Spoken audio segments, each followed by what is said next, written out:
Assalamualaikum warahmatullahi wabarakatuh. Perkenalkan, nama saya Isna Nadira Fitria dari jurusan Teknik Matematika Fakultas Tarbiyah dan Ilmu Keguruan IAIN Tulungagung. Pada video kali ini kita akan membahas materi sistem koordinat kartesius. Sebelum kita masuk pada materi, kita ketahui terlebih dahulu kompetensi dasar.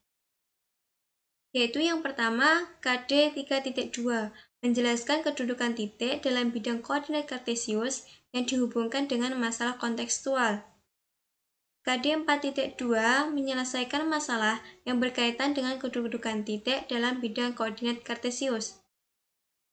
Indikator pencapaian kompetensi yaitu yang pertama, 3.2.1, mengenal konsep sistem koordinat kartesius. 3.2.2, memahami posisi dan jarak suatu titik terhadap sumbu X dan sumbu Y. 3.2.3, memahami posisi suatu titik terhadap titik asal 0,0 dan titik tertentu A, B. 3.2.4, memahami posisi suatu garis terhadap sumbu X dan sumbu Y. 4.2.1, menyelesaikan masalah yang berkaitan dengan kedudukan titik dan garis. Adapun tujuan pembelajarannya yaitu yang pertama, mengenal konsep sistem koordinat kartesius. Yang kedua, memahami posisi dan jarak suatu titik terhadap sumbu X dan sumbu Y. Yang ketiga, memahami posisi suatu titik terhadap titik asal 0,0 dan titik tertentu A, B. Yang keempat, memahami posisi suatu garis terhadap sumbu X dan sumbu Y. Yang kelima, menyelesaikan masalah yang berkaitan dengan kedudukan titik dan garis. What is sistem koordinat kartesius? Apa sih sistem koordinat kartesius itu? Sistem koordinat kartesius adalah suatu sistem yang digunakan untuk menentukan tiap titik dalam bidang dengan menggunakan dua bilangan yang biasa disebut absis atau koordinat X dan ordinat atau koordinat Y.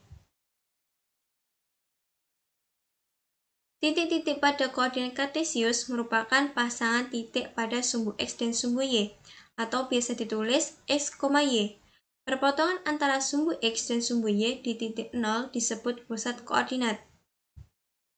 Perhatikan gambar diagram kartesius di bawah ini.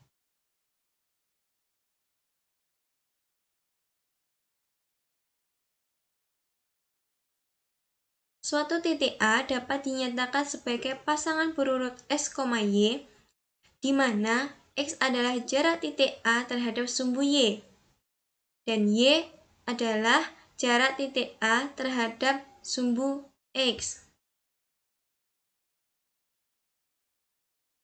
Selanjutnya, posisi dan jarak suatu titik terhadap sumbu X dan sumbu Y. Cara menentukan posisi titik pada diagram kartesius adalah sebagai berikut. Yang pertama, menentukan koordinat X dengan cara menarik garis lurus dari titik tersebut ke arah sumbu X, sumbu yang menuju ke arah kiri atau kanan, dan lihat angka yang disentuh oleh garis tersebut. Kedua, menentukan koordinat Y dengan cara menarik garis lurus dari titik tersebut ke arah sumbu Y, sumbu yang menuju ke arah atas atau bawah, dan lihat angka yang disentuh oleh garis tersebut. Perhatikan gambar berikut. Masing-masing titik A, B, C, dan D memiliki jarak terhadap sumbu X dan sumbu Y. Perhatikan tabel berikut. Titik A, jarak dari sumbu Y adalah 6 satuan ke kiri. Jarak dari sumbu X adalah 5 satuan ke atas.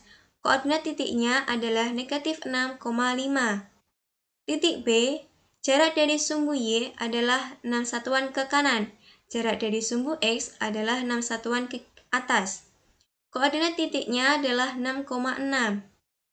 Titik C, jarak dari sumbu Y adalah 5 satuan ke kiri. Jarak dari sumbu X adalah 6 satuan ke bawah. Koordinat titiknya adalah negatif 5,6. Titik D, jarak dari sumbu Y adalah 3 satuan ke kanan.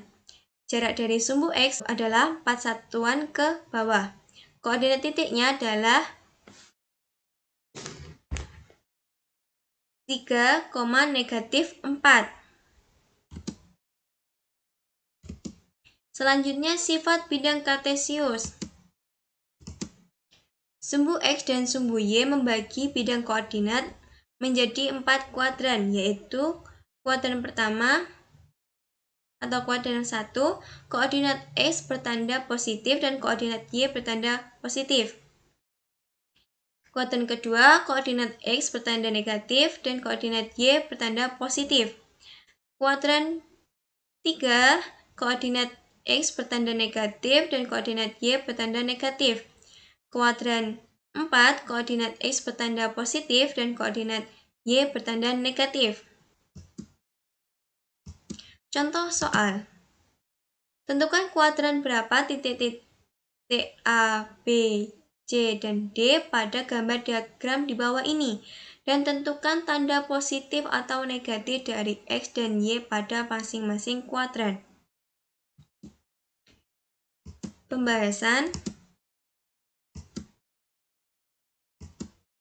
Titik A dengan koordinat 7,4 berada di kuadran 1. Titik B dengan koordinat negatif 7,4 berada di kuadran 2. Titik C dengan koordinat negatif 7,4 berada di kuadran 3. Titik D dengan koordinat 7,4 berada di kuadran 4. Untuk kuadran pertama, X bertanda positif dan Y bertanda positif. Untuk kuadran 2, X bertanda negatif dan Y bertanda positif. Untuk kuadran ketiga, X bertanda negatif dan Y bertanda negatif. Untuk kuadran keempat, X bertanda positif dan Y bertanda negatif. Sekian dari penjelasan saya pada video kali ini. Apabila ada yang perlu ditanyakan, silakan meninggalkan pesan di kolom komentar. Dan apabila ada kurang lebihnya, saya mohon maaf yang sebesar-besarnya. Sekian dari saya. Wassalamualaikum warahmatullahi wabarakatuh.